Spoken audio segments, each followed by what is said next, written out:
আজকে আমরা কলকাতা সিএফএল নিয়ে আলোচনা করব। সিএফএল গত বছরের যারা চ্যাম্পিয়ন এখনো কোনো ঘোষণা হয়নি, এখনো কোর্টের মাধ্যম দিয়ে সেটা নিষ্পত্তি হবে, ঝুলে রয়েছে। গত বছরের চ্যাম্পিয়নশিপটা ঝুলে রয়েছে।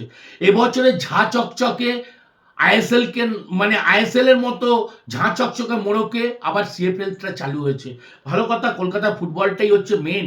বাঙালি ফুটবলারদের ক্ষেত্রে আমাদের এই মক্কায় আমাদের কলকাতা লিগের কথা আমরা বলেছি। কলকাতা লিগ না বাজলে বাঙালি ছেলেরা উঠে আসবে না। তাই বাঙালি ছেলেদেরকে বাঁচানোর জন্য, কলকাতার ফুটবলকে বাঁচানোর জন্য, বাংলার ফুটবলকে বাঁচানোর জন্য এই কলকাতা লিগের প্রয়োজনীয়তা আছে। এত ঐতিহ্যপূর্ণ একটা কলকাতা লিগ, দীর্ঘদিনের একটা লিগ, তাকে ঝাঁ চকচকে করতে হচ্ছে। কিন্তু এখনো পর্যন্ত ঝাঁ চকচকে করলেও নতুন প্রজন্ম তার উন্মাদনা ভোগ করবে, কিন্তু আমাকে দেখতে হবে এতে বাংলার ফুটবলের লাভ কি হলো। কিন্তু আজকে প্রাক্তন ফুটবলার মনোরঞ্জন ভট্টাচার্য একটা ভালো কথা বলেছেন যে কলকাতা ফুটবল বাঁচাতে গেলে ময়দানেই খেলাগুলো দিতে হবে, জেলায় খেলা দিলে হবে না। অন্যান্য টুর্নামেন্ট জেলায় দিলে তাও ঠিক আছে, কলকাতায় আগে গ্রামের লোক কলকাতায় এসে খেলা দেখতো, যারা খেলা পাগল কলকাতায় এসে খেলা দেখতো।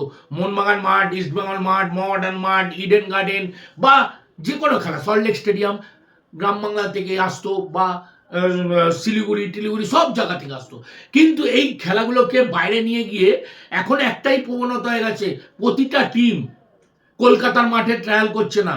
যাদের একাডেমি আছে, এর আগেও এই কথাগুলো আমরা বলেছি, যাদের একাডেমি আছে পুরো দায় সারাভাবে সেই একাডেমিকে দিয়ে টিম করাচ্ছে, কোনো ট্রায়ালের সুবন্দোবস্ত করছে না। আর বয়স ভিত্তিক, আমি আবার বলছি যে বয়স ভিত্তিক খেলার সঙ্গে আমাদের আইএফএর সদিচ্ছার প্রয়োজন আছে। ভালো যারা খেলাধুলার সঙ্গে যুক্ত ছিল, যারা খেলাধুলাকে নিয়ে দীর্ঘদিন ময়দানে আছে, তাদেরকে নিয়েই এই কমিটি আগামী দিনের ভবিষ্যৎ, আগামী দিনের ক্যালেন্ডারটা করা উচিত। এখানেই আমার ভিডিওটা শেষ করলাম। যদি আমার ভিডিওটা ভালো লাগে অবশ্যই লাইক করবেন, শেয়ার করবেন, সাবস্ক্রাইব করবেন, আমাদের সঙ্গে থাকবেন। ধন্যবাদ।